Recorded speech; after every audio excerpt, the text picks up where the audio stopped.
everyone. On today's episode, we are going to Rapid City, South Dakota, in the beautiful Black Hills to meet with Renee Sales of Remax Advantage and the Sales Connection team. Hi, Renee.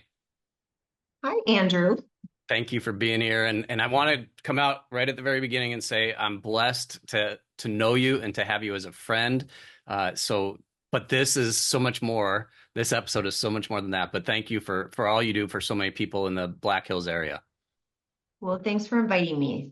You're welcome. And we are going to talk about a lot of stuff real estate. But first and foremost, I want to congratulate you because you received the REMAX Chairman's Club Award for 2024, one of the biggest awards at REMAX. Congratulations.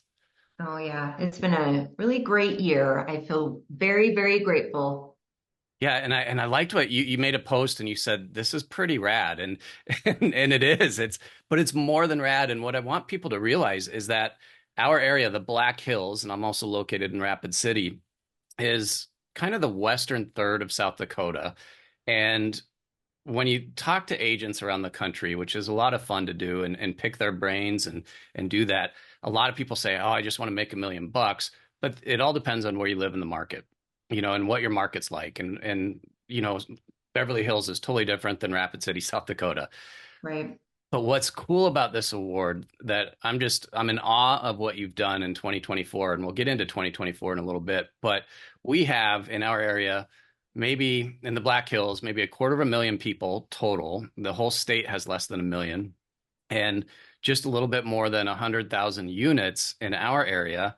And probably a third of those, would you agree, maybe are rentals. We have a lot of tourism, a lot of rentals in our area. You do. So to achieve the Chairman's Club Award is fascinating given the size of our market. And what have you done this year to, and I know who you are, but what have you done? What has kept you going each and every day? I think this year in particular was just I think it was really challenging for a lot of agents, but including myself. But I think sometimes when your nose is to the grindstone, you don't really realize things are falling into place.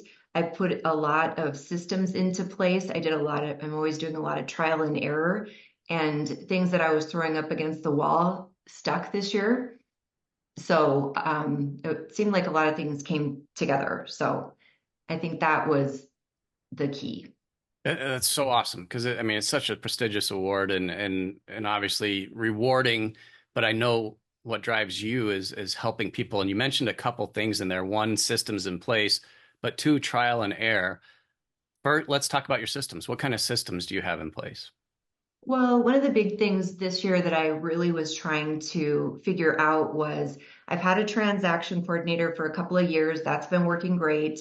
But the marketing and social media piece has become, I've been doing this for 22 years, and that's become a whole nother job as realtors. And that's been a real challenge for me. I think for a lot of like the old dogs in the market, Hmm. us, it's not just selling real estate anymore. And finally, I feel like I have found my backup systems. And so I found somebody that is doing a really great job of taking that piece away from me that's allowed me to be out in the field helping people, which is what I enjoy, is being face to face and being able to see the people that I need to see. So I think that is a really big part. I did some virtual assistants and I just didn't find that to be not the virtual assistants themselves, but I just didn't find the right match. Hmm. And now I have. So that's been a really big deal. That's awesome. And yeah, and like you mentioned, it probably has freed up a lot of time and it probably a lot of we our job is pretty stressful as it is, and we make it sometimes maybe more stressful than what it should be because we forget our ultimate goal. But I'm sure that's freed up some of that stress from you too, so you can go be you, be your happy self. Yeah, and I think we all need to figure out what we enjoy. For some people, that is enjoyable. Some people do like doing that piece. I personally do not. So I think you really do have to figure out what are you efficient at, and I'm not efficient at those things, and be able to um, parcel out the things that you're not great at. Hmm. And that frees up that extra time to do what drives you each and every day. What type of social media stuff? the video editing, just like the walking through homes. When I list a home, I'll just kind of do the swoopy walkthrough, and then I can just send that raw video to my marketing person, and she'll make it pretty. She'll take the copy and she'll put the words across. And then even when I do educational videos, she'll make the words go across the screen, the closed captioning, all those kinds of things. And then she'll upload it to all the places. There are so many things that I know are really simple, but they all take time. Hmm. And they take me approximately 16 times more than it takes her. So these are just huge time savers for me. Yeah, that's so important. And on the video part of it, video is huge and it's so powerful and it's a great way. And really since the pandemic, so many people are used to Zooms like we're doing right now. So many people are used to FaceTime and virtual showings that way too. So people are more comfortable. But as you started out doing your video, like I think all other 1 million agents who are out there across the country plus, was it tough to get started and not try to be a professional just and now you're in a zone where you just go do what you need to do? Yeah, I still hate it. I never look at my videos. I never look at my own videos. I mean, I make sure that it's not blurry, Mhm. but I never look at it and try to pick it apart because I would never put anything out there. I never think it looks good. I'm never happy with it. I just have convinced myself that it is a thing that I need to do. It is my job and I promise my clients in my listing presentation that it's going to happen. And Hmm. so to me, it's just part of my job. So it's like make the donuts, do the video, and then it happens. Well, that's all. Yeah, and we're all our worst own critics. I mean, that's just Sure. human nature too. Yep. But I love. Let's go kind of dive into that. And I know you talked about throwing things against the wall, what worked, what didn't work. But if that's working, what I loved what you just said, Renee. You promised your clients in a listing presentation, here's what I'm going to do, and you deliver. You keep your promises, and that, I mean, that adds up to your Chairman's Club award too. I mean, little things, little not in effort, but little in just holding to a promise make a huge difference. Yeah. Picking up the phone, I mean, just honestly, some of these very small things. And I think all agents will tell you, oh, people compliment you just for picking up the phone on a Saturday, for instance, those types of Yeah. things. But that was another thing that I wanted to get together in 2024, and I had it ready to go right away in the spring selling season was my listing presentation. And then, of course, when all the NAR stuff changed in August, adding those slides to the buyer's presentation, having that ready to roll out. So I think being kind of ahead of the curve with those kinds of things was helpful too.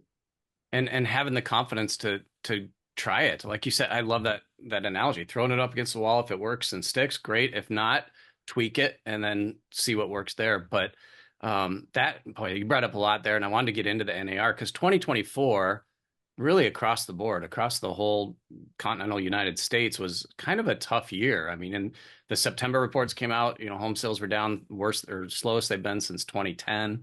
A lot of different things than the NAR stuff. What what kept you going each and every day? Like when you get up every day, what do you do to start your day? Well, I'll tell you what I don't do. I never look at the news ever. I mean it. I text my friend Andrew and say, "What's the weather?" I don't look because there's nothing that we can do about the news reports and things like that. I think it's really funny because people talk about this is the worst year for real estate, and here this is one of my best years. We make our own, you know, we do it ourselves. So I just I get up in the morning and decide myself how the day is going to look. I think that motivation, that is my very best advice is don't let other people tell you how your year is going to go. You decide yourself. And the thing is, a down market year can be your very best year because other agents are so busy being afraid. And even if it was, in 2010, when we had all the repos and the depreciation, it's not happy sales, but repossessions are still sales and Mhm. divorce sales are still sales and estates are still sales. So there is still business to be done in down markets. You does your mind ever stop? Yeah. We've talked about that. Yeah, it's hard. It's hard, but Yeah. I think that you always have to be just like a little bit ahead, and that's how you continue being able to stay in the business. What do you do to decompress? If there's a tough day or, something out of, like you mentioned earlier, out of your control happens, what do you do to decompress? I I I think that anybody that is in any kind of a sales job does well with some kind of sweaty workout. I like doing yoga. I used to run, all those kinds of things.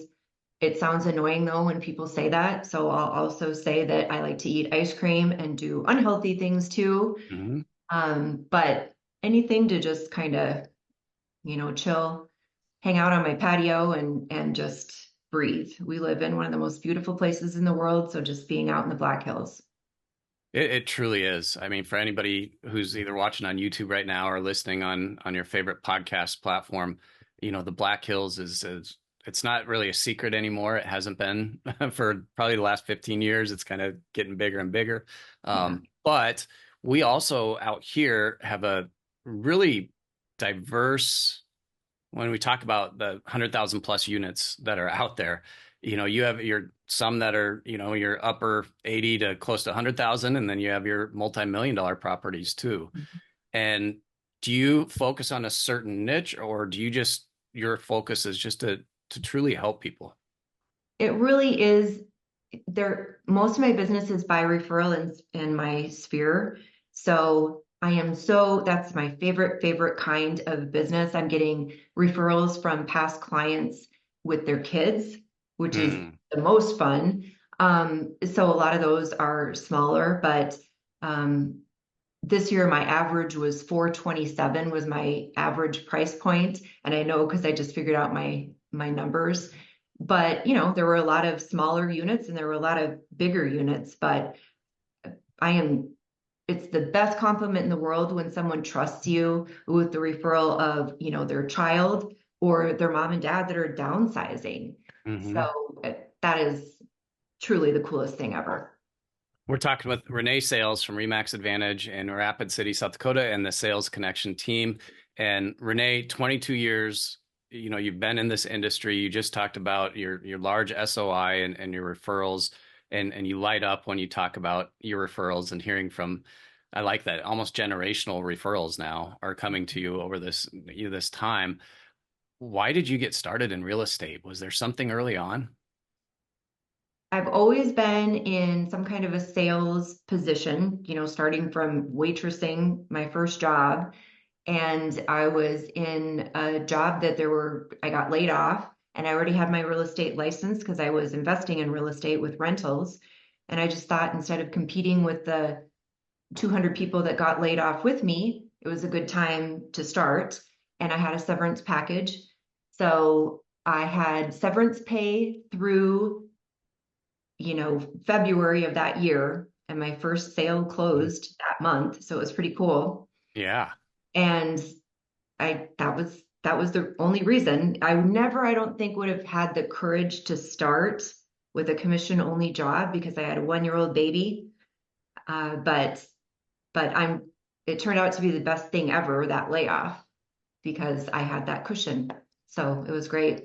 That, and that's life. Usually, if we're patient and battle through, things always work out the way they're Yeah. supposed to work out, and that's the same for buyers and for sellers as well. But in those 22 years, as you've grown and now one of the highest awards possible at Remax, is there one sale that stuck out to you that just was, holy cow, this was awesome? Because I'll see your clients' comments and reviews, and everybody loves you, and everybody's so appreciative of you, and so genuine and real. But there has to be something inside of you that just says, "I love this one." Well, I think when we talked about generational, um, there was this really great couple that I sold a house to. It was their second marriage, and they were just absolutely, truly in love. And they were in their mid 60s probably. And we found them this great boulevard house. They just wanted charm. And the only thing about it is it had a really tiny kitchen, but he was teasing her. It didn't matter because she never cooked anyway. They were just going to walk downtown. So they lived in this place, and I was invited over for bagels and coffee, and I just, they were great. And they lived there for, I don't know, probably 10 years. And the husband passed. And then I continued to stay in touch with the wife. And she ended up with dementia and she moved back to California with her kids. And then her kids called me and just kept in touch. They wanted me to, we all stayed in touch about her condition. And then they called me probably 2 years before she was ready to sell. And I was just so, I say that because it was just such an honor to get to know how her health was. And she'd call me and tell me all the time about how Ron passed as if it was just yesterday, Hmm. and ended up, putting the house on the market. We never told her because the kids didn't want to break her heart. But that's the kind of like really special relationship. And that's the kind of place that I love being in this job, where you become part of the family, like the family attorney or the family doctor. I love being the phone call that people think to make, like, oh, my daughter needs advice. Well, we have to call Renee, right? The Hmm. trusted person, like, we have to call Renee. Don't do anything until we call Renee. I just think that is just the biggest honor that you can have as a realtor, is to be the trusted family realtor. That's so awesome and well deserved too. And I love how humble you are about that and genuine. You'd mentioned two things there: relationships. Relationships are so important in our industry. And how do you? I mean, you're available for people 24/7. Is that like your motto? Do you have a bumper sticker? No, I think I do a decent job of boundaries because I have daughters and daughters are 24/7. Yeah. And so I've learned, I did have the time in my career where I was 24/7, and now there's no phones during dinner, and no phones after a certain hour. But I do think it's important. I tell people up front when I'm not available, and I think as long as you tell people, they really respect that. Hey, thanks for letting me know. If I'm negotiating an offer, I'll tell them, hey, I will pick up and we will do this until it's done. But otherwise, they respect that, and Hmm. I think it's just a matter of setting expectations. That's huge for agents, new and experienced agents, to set those boundaries, whether it's at the listing presentation or as soon as you start working together and sign the paperwork, or now the buyer's presentation and all the new buyer paperwork we have to do too. Set those boundaries and stick to them. And that's what I admire about you is you stick to you, like you said, you make promises and you keep them. You're a promise keeper, and that's important in this industry. When you talk about your daughters and you light up there too, how important do you ever have them in the back of your mind, like when you're out there maybe and during a tough time or a tough negotiation or a tough maybe a difficult client, which every once in a while we get, do you ever just think about them as your inspiration? Well, my oldest daughter Kai was taught me the best lesson, right? I don't know, probably 7 years into my career. I picked her up from school and I was always on the phone. And she jumped in the car and she just wanted to tell me about a cool thing that had happened, like every kid wants to. And Hmm. I had my phone and I said, just a minute, mom's on the phone.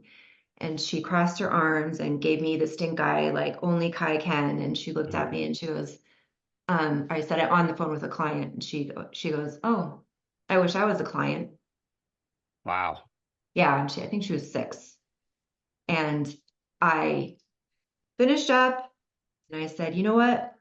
I'm going to promise you that when I pick you up from now on, I will not be on the phone, and we'll get a snack, and then you know, we'll get settled. You tell me your story, and then I'll go back to work." Yeah. And It's then just a life, really important lesson. huge lesson. And I think, man, a lot of people watching and listening, that's going to hit home for a lot of Oh people. my gosh, it was just like, wow. Yeah, that's a gut wrencher My right there. second my second kid did not have to go through that. Yeah, the benefit of being the next. Yeah, that's true. Learn from example there. What I know you like to also travel for inspiration to go to maybe Tom Ferry or different types of events to get that fire, keep that fire lit. Yours seems to be lit all the time, but to do that and then networking and building relationships there too. Yeah, absolutely. I go to at least one event a year, at least one, but usually two. And I mean, not just from the speaker, but from the people I meet. The people you meet usually at those events are the same in the same place as you are, where they're just there to get energy. You get so many great new ideas. And I just think that is so crucial. And then also, referral partners. It's great to be able to say when a client says they're moving to a different state, not just I'm going to jump on the computer and try to find someone, but hey, I know someone. I know the perfect person and I've met them and I have people that I've referred time and time again. And that's really great to be able to be able to speak like that. Um, I think that's really important. I think that is the best money you can spend too, is to um, invest back in yourself. That okay, I'm glad you brought that up. That exactly that. How do you invest back in yourself, not only with going to whether, it's a brokerage event or maybe just a national event, but investing in yourself to keep you, it's the best way to keep you on track or to keep those goals within reach. Is it just those or other ways pampering yourself? Yeah, I coach. I've had a coach since 2013, like a regular coach since 2013. I kind of dabbled in it prior. And I think that is, I mean, my production doubled in 2013, like Wow. out of the gate. And so I really believe in coaching. And then I definitely believe in at least taking one full day off every week, a whole day. And I'm not saying I never answer a phone call, of course, Right. but no open house, no showings, that kind of thing. And I think that's really important too. Every once in a while, you'll get on a streak and you're like, holy crap, it's been 3 weeks and I have not had a minute to myself. Hmm. But I'll grab like a Wednesday afternoon and go for a hike or something like that. I think, your brain does, it really needs to rest. It does, yeah. And you need to be at your best always. And the best of the best when you bring up coaching, you look at like Michael Jordan, Yes. in basketball. He has or had, obviously he's retired now, but he had a free throw coach, he had a defensive coach, an offensive coach, a nutrition coach, a mental coach, a sleep coach. People need coaches. Even Yeah. the best of the best always have coaches in our industry. The best of the best in every brokerage all have coaches. So I think that's a very good point to bring up. How did you find a coach? I went to a Remax event and Tom Ferry was a speaker at that time. But I've tried different organizations here and there. Again, I'm always trying different things. And so I've had different coaches throughout the years. What advice would you give to somebody starting out in the industry? Because it seems, well, this goes back to your comment about not watching the media or not reading things, and everybody says, don't go into this. Realtors fail, what is it? 93% fail in their first year, 87% quit after 3 or 5 years. And you're proof that no, you can battle it through. What advice would you give to somebody starting out? Um, I would definitely recommend talking to a lot of brokerages and seeing, if not joining a team, at least join a brokerage that has a lot of support, a lot of training. And I would just encourage people, not just everyone looks at the split. And, Hmm. you know, you can have the best split in the world, but 100% of zero is still zero. So um, I just think that that is getting the training is really, really important, developing those good habits. Coaching is expensive. So I know that especially when you're new out of the gate, that seems really daunting. But joining a team, I would definitely consider that. So interview them as much as they are interviewing you. Yeah, absolutely. And, especially, talk to other realtors about these brokerages because realtors will absolutely tell you. That's yeah, I think there's a myth out there, or a stereotype of realtors, and what I like about well, your broker, Kelly, what I love, he says there's enough business for everybody. Oh yeah. And it's true in any market. I mean, it doesn't matter where you are in the United States, and that's just the truth and the fact. And I love that mindset because then that should get you to get going again. But yeah, realtors want this is the whole point of this, to help others pay it forward. This podcast is to give ideas out there. Um, so great points on that. And you don't have to give it away if you don't want, but what do you do for lead gen? I mean, you have a referrals, which is your main driving force, but do you do other lead gen opportunities? Because I think new agents always look at lead gen and then they spend so much money that they're broke within 3 months. Yeah, for sure. I have probably tried every lead generation source out there in 22 years. I love trying to find the new, shiny toy. Um, I always, I try really hard to give it 6 months, whatever it is, online, whether it's online leads or, any of the things. I'm not a huge fan of mailing anymore because it's expensive and it takes a while.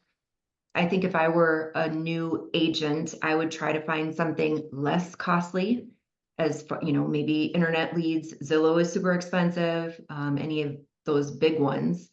But pay per click on Facebook. It's just a matter of Mhm. dialing through them. Um, Open houses are still my favorite way to pick up a lead. And that's just put your time in.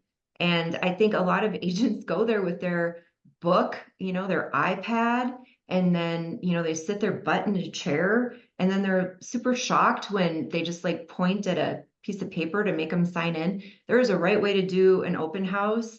And if people walk in without an agent, they should be yours. Like you can Mhm. get them. So if you do an open house the right way, I would say that is absolutely a great way to pick up leads Yeah, quickly.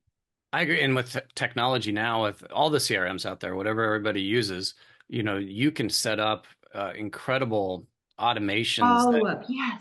and follow up to do while you're still at the open house. Yes. There's so much you I, can. I always do like my note cards while I'm sitting there. Thank you so much. It was great to meet you. Nobody mails anything anymore. Mhm. They get something in the mail. They're like, oh my gosh. Then on top of all the electronic stuff, yeah, that's a great. And you can do, you're new, so you don't have listings, but seasoned agents usually hate open houses. And Mhm. new construction, any builder would love for you to do an open. So, pick something in town, easy to get to, the prettiest one, hopefully furnished. And yeah, that's a great source. Yeah, think outside the box, and I appreciate that. What do you do when you get organic traffic or a new lead that comes in? How do you handle that? A new lead on, Whether it comes in on your CRM or a phone call, cold call, when you receive somebody new to you, what are your steps there to earn their business? um, I'm such a paper person. I have the new intake form from seriously 20 years ago that's been updated some, but that I fill out with them. I pretty much obviously know it by heart, but an intake form where how did you get my number? Where did you come from? All the things they go automatically into my CRM. I use Follow Up Boss. I love it. Zapier brings the lead in. So if it was from, a Facebook ad, or I don't pay for Zillow or any of those, but Yeah, whatever it is, I try to set an appointment right then. I think that is the most important thing that I've learned through the years. You're not customer service. People are like, they just want to see the house. You're not customer service.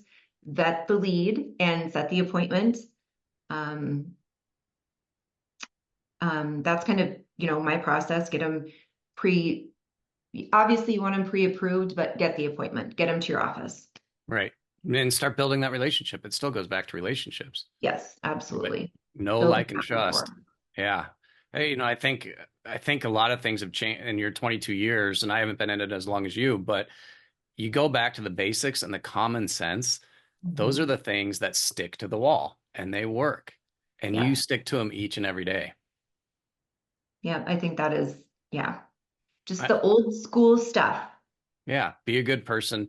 And your drive isn't for, I mean, obviously we all are trying to make a living, but your drive isn't that specific. I think every agent I talk to who's only worried about what they're going to bring in, what their commission will be, are the ones who don't succeed because Yeah. their intent isn't putting the person first, their client first, and turning them into a relationship, generational relationship. Yeah. It's, Yeah, it's that is absolutely true. And I know it's hard, because I yeah. know I have had absolutely, I've been in this spot where it's been months without a paycheck and you're just like drooling commission breath all over them because you're broke and it's hard. It is Mhm. really hard not to, but yeah, you just really do have to keep that in the front of your mind is, I'm here to serve this person and do what's best for them. I appreciate that about you. I think and that's the reason why the Chairman's Club Award, for 2024 goes to you too, because you're putting others first. And that's part of the golden rule, which is part of why we do what we do. Yeah. I think that's awesome. Okay, we're going to switch gears a little bit before we finish up. And I want to do a realtor rapid fire with you. Okay. Oh, We're going to get to know you and kind of have a little bit of fun, but what you've said so far, I know there's so many gems in there that people will take away. But maybe there's something in here in this realtor rapid fire. Okay, you ready? all right. All right, your morning routine, coffee or tea or none? Oh, coffee, absolutely. Coffee straight up black.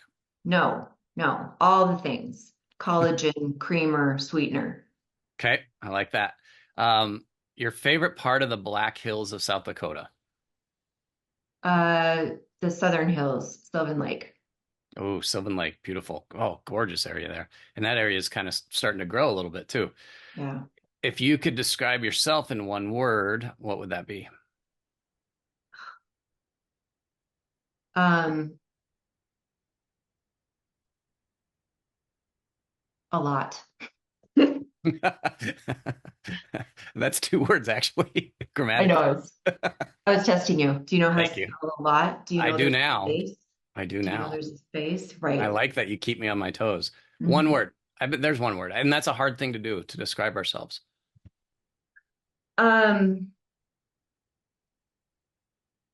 my gosh. Messy? No. Really? No, I'm not messy. I just have a lot going on. Yeah. How about real? Does that fit you? Real. Yeah. Okay. Well, authentic. I love that one. Authentic. There's no doubt. Your go-to productivity tool. What do you go to be productive? My planner, my paper planner. Do you have it there with you right now? Oh, absolutely. Let's see it. Well, you made me clear off all my junk Oh, behind me yeah. in the Okay. pile. What's in it then? Just real quickly, what's in it? My calendar, my to-do list, my whatever needs, my sticky note for the three things that need done today. Mm, I mean, obviously my phone is my best productivity tool, but yeah, I carry that thing with me everywhere. And I do have like anxiety if I can't find it. I get that. Do you ever Mhm. write little inspirational notes to yourself? Every day Can you give away one or two? of my notes. Or just, yeah, what would you write to yourself? Trust myself. I say that like all the time. Mm, Just, trust yourself. I like that a lot. Best book that you've ever read, either for real estate or just for life? Oh my gosh, so many. I'm an Yeah, avid because I know reader. yeah. I love Atomic Habits, I think is the most useful, and I've implemented so many things in there. Have you read it? Yes, I have. It's a great book. And So good. what I like about that one, Renee. So Atomic Habits, get that if you don't, and you can get the digital book. It's cheaper, but get the paper one so you can make notes in it. But there's something in there for every type of person. Hmm. It just hits home. Something in there hits home. I like that a lot. Um, we talked about your favorite place to unwind. You like to go on hikes or do you make, and I do want to reiterate that you make sure that you have one day off a week. And it doesn't take away some phone calls that might need to be done, but you Right. make time for yourself. Do you have any secret talents? Secret talents? And I I don't could know. phone a friend. I could call Jonna probably or somebody and find out, but I'm leaving it up to you. Um, you know, I'm a really good plant grower, like a Hmm. guru, if you will. Oh, I didn't know that you had a green thumb. Yeah. All Plants, right. not gardens, Oh, okay, plants. outdoors. Yeah. Okay, see, I don't even know the difference. I have silk plants and they don't even survive, so I can't help on that one, but I might call you on that. Right. Um, as you reflect, and we're still young, we're 29 forever, but as you Right. reflect on your life, one piece of advice you give to your younger self. Gosh. Well, the reason I write trust yourself all the time, that is the piece of advice. Every time I try really hard not to have regrets, but anytime I've ever had a regret, it's because I knew what I knew and I didn't trust myself. So that would be the piece of advice. Just I always like that. Trust yourself. That's so important. Yeah, and we have to have confidence in this industry. I think um, of all, well, I think you mentioned it earlier, just in the sales industry. If you look at it in the sales industry, there's a confidence factor for yeah. everybody, and that evil self-doubt tends to come in, and we do that to ourselves. Yes, we absolutely do. Yep. It's almost like making phone calls. We're afraid to make 10 phone calls a day because what's the worst that could happen Yeah. in the big picture? Yep. So trust yourself. It's that little monster voice. Yeah. Yeah. We just need to get rid of it. Well, Renee, I appreciate you. Congratulations again on your amazing award. And what are your goals for 2025? My goals are, just a little, I always try to tweak a little bit more on the organization. Consistency is always a battle for me. So just continuing to improve those, the machines and the cogs in the machine are Mhm. my goals. I'm going to try to figure out one more marketing pillar that has a great return on investment. So that's the top things for me. I like that. I appreciate it. If you want to get in touch with Renee, you can go to reneesales.remax.com or email you at renee@thesalesconnection.net. And man, congratulations and thank you for being you. You're the best, Andy. Thank you so much.